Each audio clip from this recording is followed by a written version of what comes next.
আর আমি যা বলতে যাচ্ছি তাতে হয়তো আমার জীবনও চলে যেতে পারে এবং আমার মতো আরও অনেককেই হয়তো এর মূল্য দিতে হবে। কিন্তু এতে কোনো সমস্যা নেই, কারণ আমরা যা করছি তা আমাদের জনগণের জন্য। আমার প্রজন্মের কিছু প্রশ্ন আছে। আমার এটা বুঝতে খুব কষ্ট হয় যে কিভাবে আফ্রিকা, যে মহাদেশে এত সম্পদ, এত প্রাকৃতিক প্রাচুর্য, যার মাটিতে খনিজ সম্পদ, বিশুদ্ধ পানি আর পর্যাপ্ত সূর্য রয়েছে, সেই আফ্রিকা আজ বিশ্বের সবচেয়ে দরিদ্র মহাদেশ। এই আফ্রিকা একটি ক্ষুধার্ত মহাদেশ। আর এই সব সমস্যার কারণে আজ আমরা বিশ্বের বিভিন্ন দেশের রাষ্ট্রপ্রধানদের কাছে ভিক্ষা চাইতে বাধ্য হচ্ছি। এই প্রশ্নগুলো আমাদের প্রজন্ম নিজেদের করছে। এখনও আমাদের কাছে এর কোনো উত্তর নেই, কিন্তু আমাদের এই প্রশ্নগুলো করার অধিকার আছে। আমরা সুযোগ পেয়েছি নিজেদের ভবিষ্যৎ নতুন করে গড়ার। আমরা নিজেদের মধ্যে কথা বলার, আমাদের সমস্যাগুলো বোঝার এবং আমাদের সম্পর্কগুলো নতুন করে সংজ্ঞায়িত করার সুযোগ পেয়েছি। আমি বুর্কিনা ফাসো থেকে এসেছি। আমার দেশের নামের অর্থ সৎ মানুষের দেশ, কিন্তু দুর্ভাগ্যবশত আমার দেশ গত ৮ বছরেরও বেশি সময় ধরে বিশ্বের সবচেয়ে ভয়ঙ্কর এবং বর্বর সন্ত্রাসবাদের শিকার। এই নব্যপনিবেশিকতাবাদ, এই সাম্রাজ্যবাদ, এই কৃতদাস প্রথা আমাদের উপর চাপিয়ে দেওয়া হয়েছে। আমাদের পূর্বপুরুষরা আমাদের শিখিয়েছেন যে কৃতদাস বিদ্রোহ করতে পারে না, সে করুণারও যোগ্য নয়। আমরা করুণা চাই না। আমরা আমাদের জনগণের পক্ষ থেকে সিদ্ধান্ত নিয়েছি লড়াই করার। আমরা আমাদের জনগণের জন্য লড়াই করব, সন্ত্রাসীদের বিরুদ্ধে লড়াই করব, যাতে আমরা আমাদের দেশকে নতুন করে গড়ে তুলতে পারি।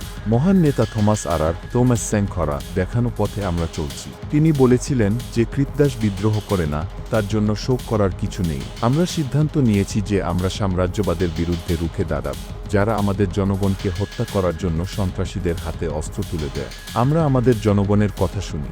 আমরা যা করছি তা আমাদের জনগণের ইচ্ছাতেই করছি।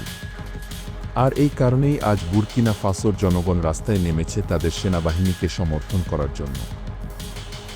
গতকাল প্রেসিডেন্ট পুতিন ঘোষণা করেছেন যে তিনি আফ্রিকার দেশগুলোকে গম সরবরাহ করবেন। আমরা এর জন্য তাকে ধন্যবাদ জানাই।